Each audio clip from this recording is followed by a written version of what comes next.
You are listening to MSP 1337, a podcast dedicated to helping MSPs and their clients navigate cybersecurity. Security maturity is a journey, but that doesn't mean you have to travel alone. I'm your host, Chris Johnson, and I want to personally thank you for joining us today. Before we jump into the show, I would like to take a moment to thank our sponsor, MSP-Ignite.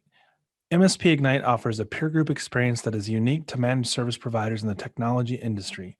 If you are serious about implementing a model for success through sharing and collaboration of best practices, this is the best way to do it. Head on over to msp-ignite.com today to find out more. Now on with the show.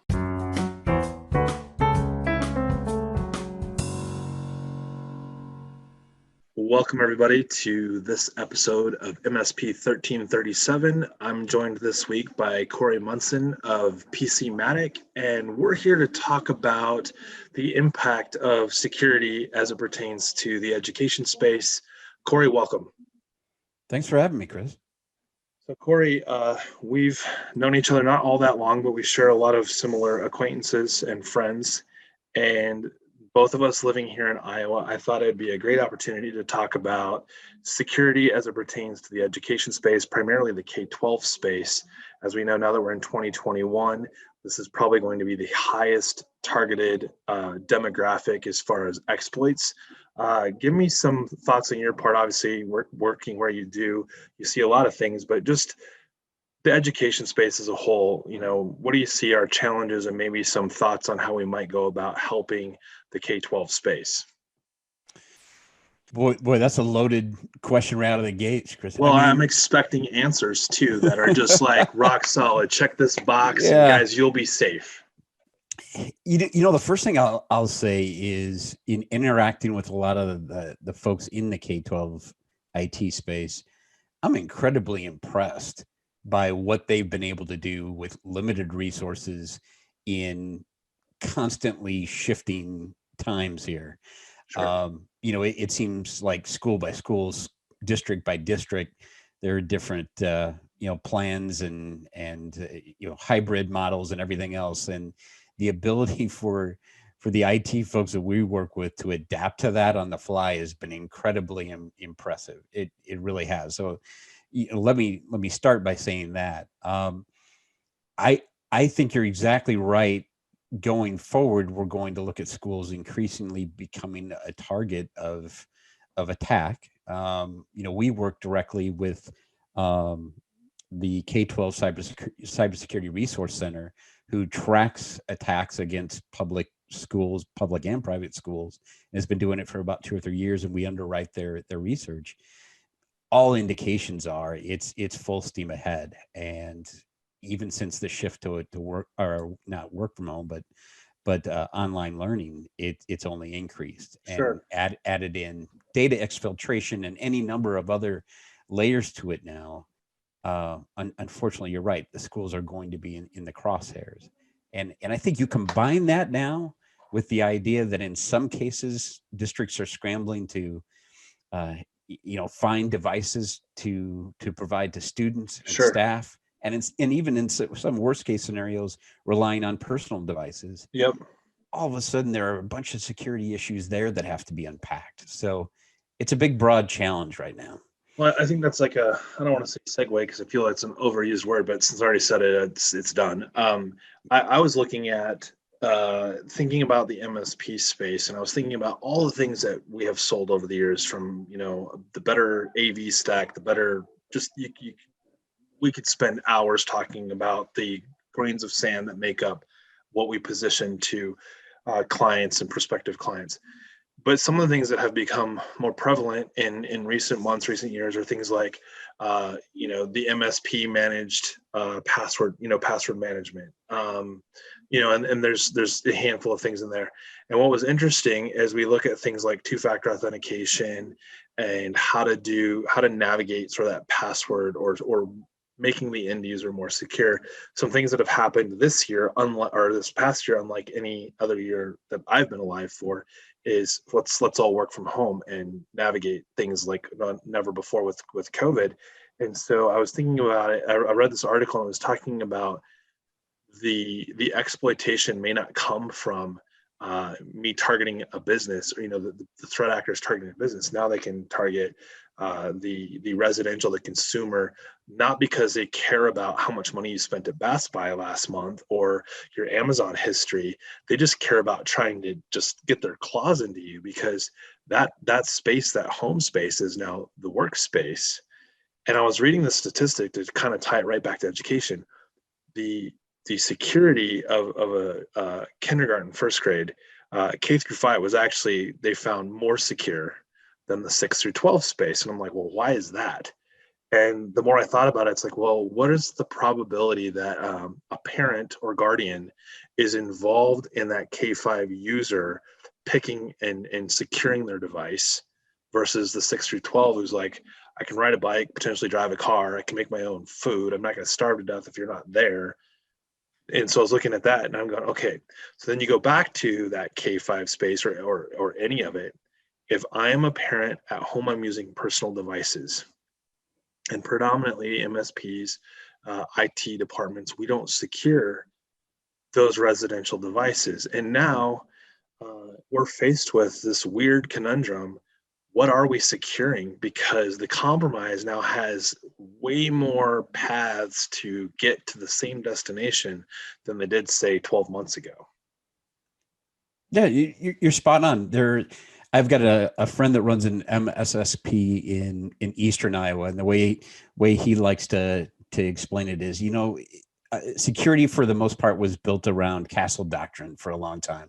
True. You take whatever the crown jewels are, you build up the walls around the crown jewels and put your artillery on top of the walls, and you defend against it. He said, well, March came and everybody went to the office, loaded all of the crown jewels onto their kid's laptop and went home to work for the rest of the year. Right. And that's where we lay. And you transfer that into the school setting now. I think you've got three issues there. You've got, in some cases, parent or staff and students using personal devices, poorly secured personal devices. In many cases, they're connecting on poorly secured home Wi-Fi networks, and they don't have a heck of a lot of awareness training. And even a fourth thing I'll throw at you, and it's one of the things I've commented on a lot, is you've got millions of US households that are headed by grandparents. Mm-hmm. And these grandparents don't have the ability to help provide a secure learning environment at home any more than they can secure their own online presence. Sure. So you've got all these things working against you. And one of the predictions I've thrown out there is, I think sometime during 2021, probably early this year, we're going to see a serious data breach that ties back to somebody working from home and didn't have, even the basics on a home device. Sure. And were targeted somehow. And that was the entry point. It's probably just a matter of time. And unfortunately, schools, I think, are going to be subject to that. So I'll use this example with regards to the district that I work with. The question came up, hey, we'd like to, what's the policy on hooking up I think it was a Google Home, I forget what the actual, they all kind of run together, HomePod or whatever it was. Well, along the lines of what you're saying of, having a potential breach come from home, essentially, that compromised something at school, I was thinking, so if I don't allow in the district the IoT model, where I don't allow wireless printers from home, I don't allow the HomePod or your own devices, right, to be connected to the network. But I think about my own residential, my space. And so, like, I have a garage door opener that can be controlled by Alexa. I've got the IoT Alexa dot that sits in the living room and, hey, what time is it? Because heaven forbid I look at a clock.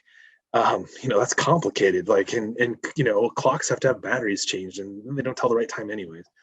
So recently, and maybe you've seen this, Amazon has announced, and I think some of the others have too, where it's called like this mesh network of communication that's taking place as you and I, if we were next door neighbors, our IoT devices are now communicating with each other to help make a more have less gaps, if you will, in the communication channel. Well, I don't allow that stuff at school, but now I've got yet another gateway to get to my stuff at school, because like you said, if grandparents don't know or don't have the ability to really help, and parents are like, this is cool. It was $40. And now, the 40% of my time I was getting, mom, and I'll go ask Alexa. I mean, I'm just really bummed that you gave 4 things, because like we could spend 4 weeks talking about one of the 4. You're spot on. The way it was put to me, even back in the spring, was where we're headed is the home is now an attack vector in itself. All you have to do is think about how many devices you've got connected at home and how unsecure most of those devices probably are in most of the homes we're dealing with. Sure. It's going to be the gateway for something far worse, unfortunately, I think. Do you think that's really the problem, though? So I think let's just go back to January of last year, pre-pandemic hitting. A lot of us spent, 60, 70, 80% of our time on the road. If you were a frequent flyer, you're in airports all the time. Starbucks was your new office, or the Starbucks in Miami was your new office, kind of thing. Is that really any different? In fact, in some cases, isn't that worse than dealing with my home's not changing every day, even though when I was a road warrior, all the environment variables were changing every day. So the compromise or potential compromise was so high just because I was introducing, new artifacts every time I blinked. So this kind of goes, I think, to the MSP, really to the industry at large, is to say, stop trying to secure everything. Right? Like it's not about how secure, how tall are the walls of my castle? How big is the moat? What did I put in there? Sharks or alligators or both? Well, and piranhas. This is really getting into what's important is you. And if I can put some sort of elements in place to secure the you part of it, what computer you're on, I don't care. It's that when you go to log in on that laptop or that desktop or your phone, that I'm providing some level of control over the window that you're looking through or the door that you're opening, that doesn't just cause all those bad things to happen. Yeah, to go back to your original point, is it really that much worse now than it was before? I was talking to a CISO of one of the larger companies in Iowa, and we talked a lot about their conversion to work from home. And I was really pressing him on some of the challenges and security related issues that come with that. And he said, we had people working from home before.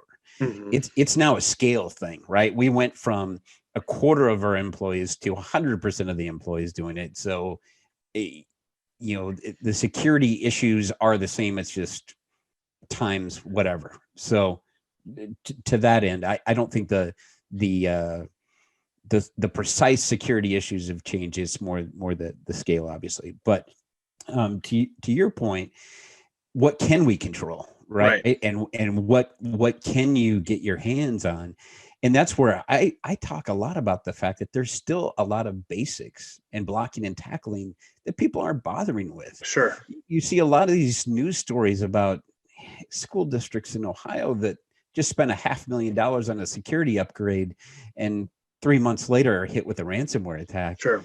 Chances are there were some things that didn't cost a heck of a lot of money that were never done along the way. Right. There was never serious awareness training done for staff. Good luck trying to train parents or train these grandparents now that are at home trying to supervise their children. I had a conversation with a gentleman who's an IT director out at a school district in New Hampshire, and he told me a good example of the challenge here when we're trying to, further educate these end users. He said there was an issue that had come up with a particular router, and he had some of the families in his school district saying that they got some weird ransomware type notifications. So what he did was type up the step-by-step instructions on how to upgrade your router firmware if you own this particular router, lays it all out there. He says a day later, he gets a phone call from a parent who says, 1, I don't have the time to follow your stupid instructions. And 2, what I'm going to do is just go buy a new router and build a school district. So he said, fine, are we going to kick this can down the road of how many different ways we try to educate these end users? So I think that's a great starting point, but I think it's also a challenge in how you engage with those folks. And that's not just parents and grandparents or supervising students. This is employees at home when we know Sure. that's, you know, Well, your example is kind of saying, how do we educate the unwilling? I mean, that's yeah, exactly that. You've got someone willing to provide the instructions and to build capacity in someone that should be taking care of and securing their own environment, and their answer was go to Walmart and get the next better, not secure device. yep. um, I was thinking about, as you were saying, you were kind of walking through that. It made me think about the blocking and tackling, and how we can be sort of more preventative. I was thinking about, like, if you never dust or vacuum your house, you're changing the filter on your furnace all the time. But if you just say on a weekly basis were to vacuum and make sure that there's just not a ton of stuff getting sucked up on the return of your airflow, you've done a lot, and it's not cheap. Plus, heaven forbid, the day that you decide to not come home at the normal time, the furnace shuts off, and so there's no heat, so the pipes break, and you have this cascading. I think cybersecurity is really no different than that, right? Like, if I'm using the tools that are out there to go, is my laptop up to date? Is the basics of basics, if you will. If I'm doing some of those things, I've at least removed some of the low hanging fruit. And no one wants to go after the stuff that's in the top of the tree. I mean, it costs a lot of money to go rent a cherry picker, right? Like, if I want the best apples, it's costing me money to get the apples. And the guy that really just needs to get a lot of apples that fell on the ground, he's just going to the biggest orchards.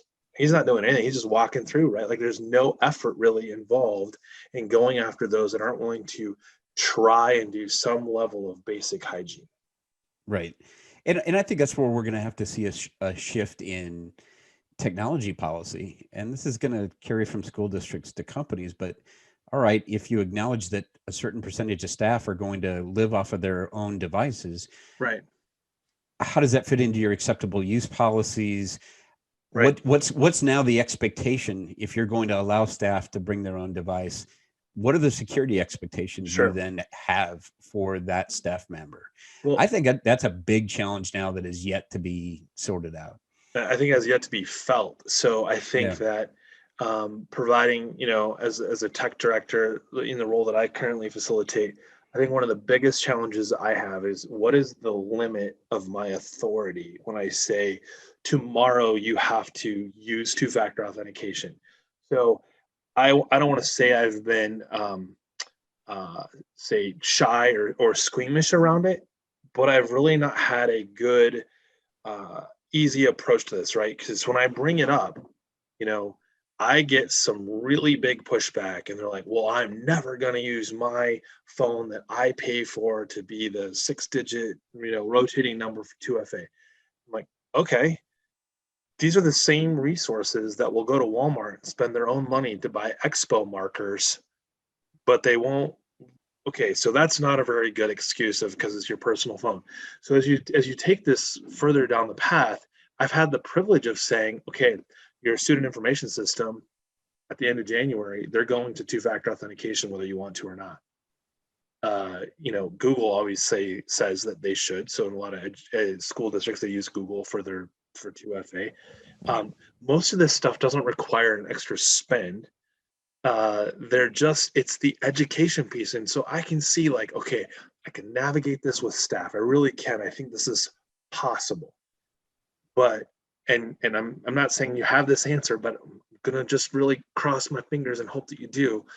How do I do that with children in the K5 space or the 612 space, where it's like, hey Johnny, sixth grade, but then an exclamation point on the end of that is not a good password.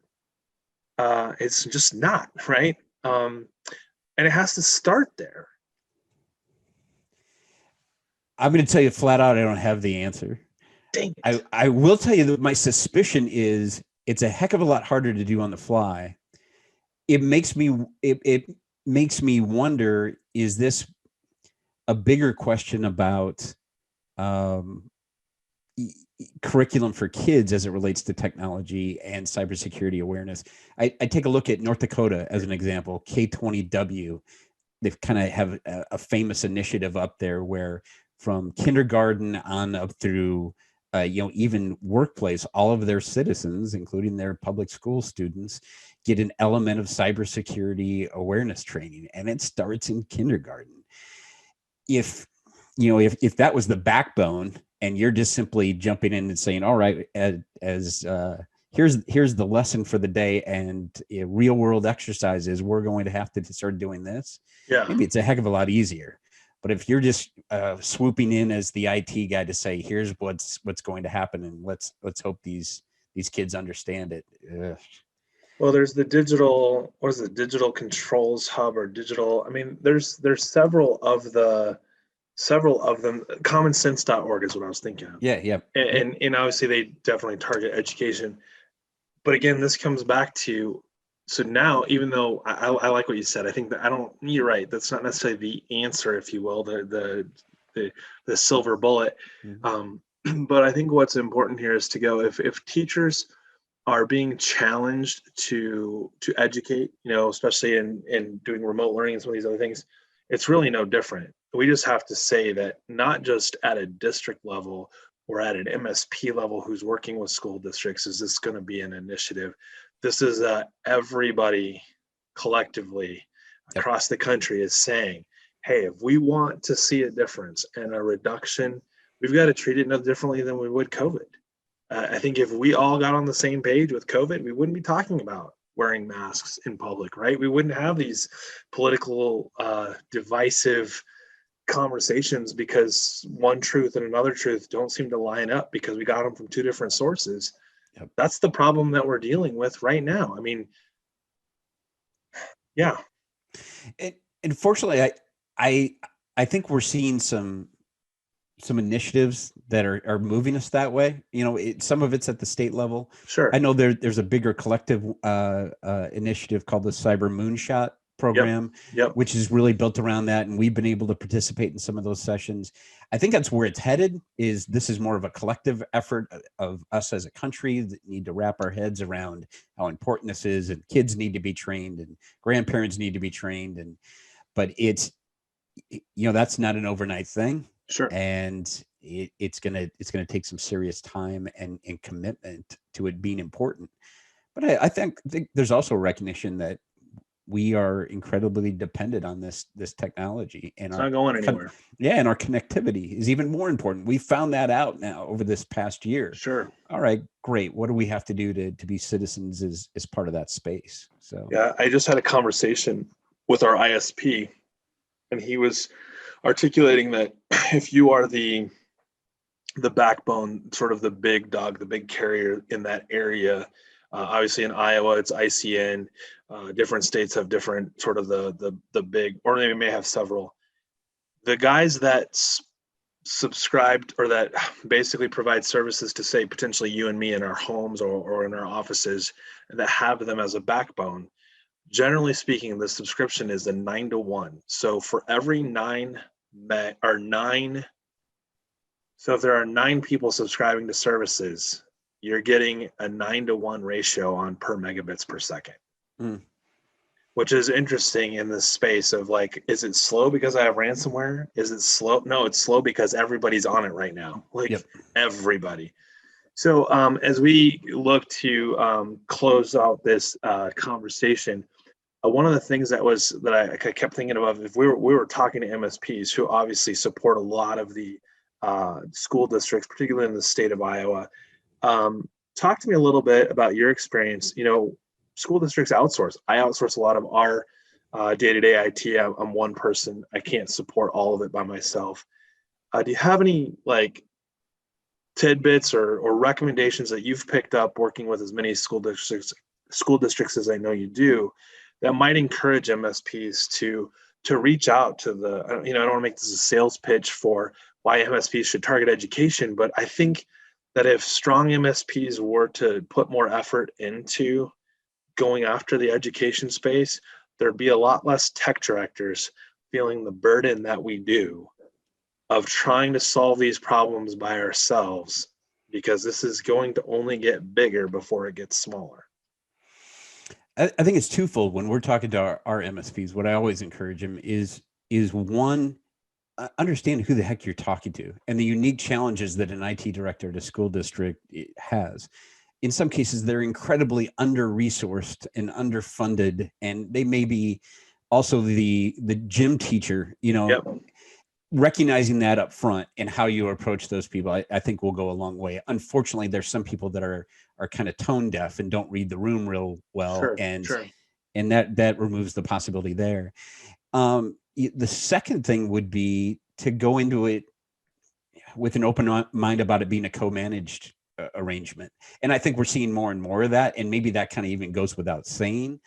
But, instead of positioning yourself as I'm going to come in and solve all of your problems and take this thing over, it's let's figure out a way that we can help supplement what you're trying to accomplish, and what you don't have the resources for. Where can we step in?